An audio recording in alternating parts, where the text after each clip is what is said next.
दोस्तों पवन सिंह का हाल बीजेपी ने कुछ ऐसा बना दिया है मानो जैसे पवन सिंह भंडारा खाने के लिए अंदर गए तो अंदर खाना खत्म, बाहर आए तो चप्पल गायब। तो पवन सिंह आसनसोल से भाग गए, लेकिन उन्होंने तो स्पष्ट कर दिया कि कहीं और से लड़ेंगे। भारतीय जनता पार्टी के लिए काम करने वाले मुकेश सहनी को भी ऐसा मुक्का मारा बीजेपी ने कि पार्टी ही ध्वस्त हो गई। लेकिन इन सब के बीच मुकेश सहनी कहीं के नहीं रहे। जो मनीष कश्यप अपने इतने बड़े YouTube चैनल को भारतीय जनता पार्टी का प्रचार तंत्र बना दिए थे, उस मनीष कश्यप को भी दूध में पड़े मक्खी की तरह भारतीय जनता पार्टी निकाल के फेंक देती है। इन तीन लोगों के साथ क्यों किया बीजेपी ने इतना घटिया मजाक? क्या है बीजेपी का असली चाल और ये लोग का क्या होगा भविष्य? आइए आज के इस वीडियो में गहराई से समझते हैं। दोस्तों इस लिस्ट में मनीष कश्यप के बारे में सबसे पहले ही बात इसलिए हो रहा है क्योंकि बीजेपी के धोखा देने के बाद जिस तरीके से मनीष कश्यप ने कमबैक किया है ना, समझो आपकी बीजेपी के रातों की नींद उड़ चुकी है कि क्या होगा पश्चिमी चंपारण में, जहां से मनीष कश्यप खड़ा हुए हैं। लेकिन बात करें पवन सिंह के बारे में तो वो कमबैक तो छोड़िए, अभी तक गेम में भी नहीं है। खैर उनके बारे में बात करेंगे आगे, लेकिन सबसे पहले बात करते हैं मनीष कश्यप की और डेप्थ की।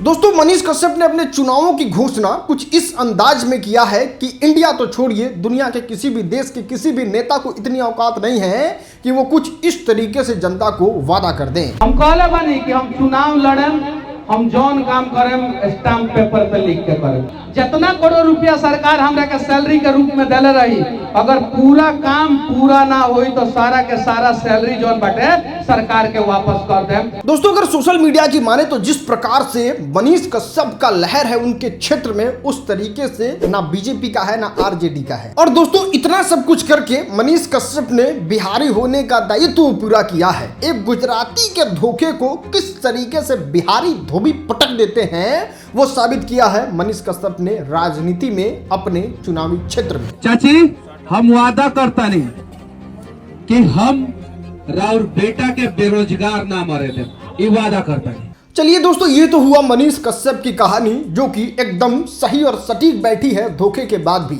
लेकिन बात करें अगर पावर स्टार पवन सिंह की तो ये चारों खाने चित हो चुके हैं और इनका बस एक भरोसा है, वो है बीजेपी। और भरोसा क्यों ना हो, नहीं बात करें अगर पवन सिंह के बारे में तो लगभग 11 साल से वो लगातार बीजेपी का चुनाव प्रचार कर रहे हैं और बीजेपी का कोई ऐसा नेता जो भोजपुरी से जुड़ा हुआ होगा उसमें ऐसा हो ही नहीं सकता कि पवन सिंह जाके चुनाव प्रचार ना किए हों।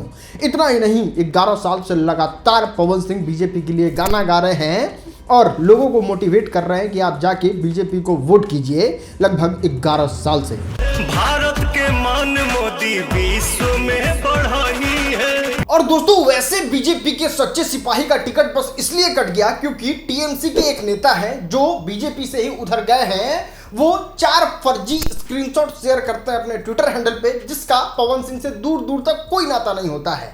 बीजेपी किसी भी प्रकार से कोई भी क्रॉस चेक नहीं करती है और बीजेपी का मिला हुआ टिकट छीन लेती है। बीजेपी अपने ट्विटर से ये ऐलान भी करते हैं कि अगर कोई साबित कर दे कि ये 4 गाना पवन सिंह से किसी भी तरीके से ताल्लुकात रखता है तो वो राजनीति तो छोड़ेंगे ही, साथ साथ संगीत भी छोड़ देंगे। दोस्तों अगर बाबुल सुप्रियो के बारे में बात करें तो वो सबसे बेवकूफ नेता है टीएमसी के, हमको ऐसा लगता है। वो आके ट्विटर पे ट्वीट करते हैं कि हमारा जो आईडी है ना, जीमेल आईडी, वो पवन सिंह ने हैक करवा लिया है। बताइए इस मूर्ख को इतना नहीं पता है कि ईमेल आईडी कितना सिक्योर चीज है और अपने से किए गए गलती से किसी का ईमेल आईडी हैक होता है, लेकिन इसका भी आरोप पवन सिंह पे लगा दिया जाए। चलिए दोस्तों वो सब तो फिर भी ठीक है। बात करें बिहार में मुकेश सहनी की पार्टी के बारे में तो वो पार्टी जो है वो ऐसा बीजेपी का मुक्का खाई है कि वो ना घर के हैं ना घाट के हैं। दोस्तों मैं आपको बता दें, जब मुकेश सहनी अपनी पार्टी बनाए थे तो उनका शुरू से ऐसा माइंडसेट था कि वो बीजेपी के साथ अलायंस करके चुनाव लड़ेगी, चुनाव जीतेगी और अपना पूर्ण समर्थन जो है वो बीजेपी को देगी। वो चीजें एकदम साफ तौर से क्लियर था।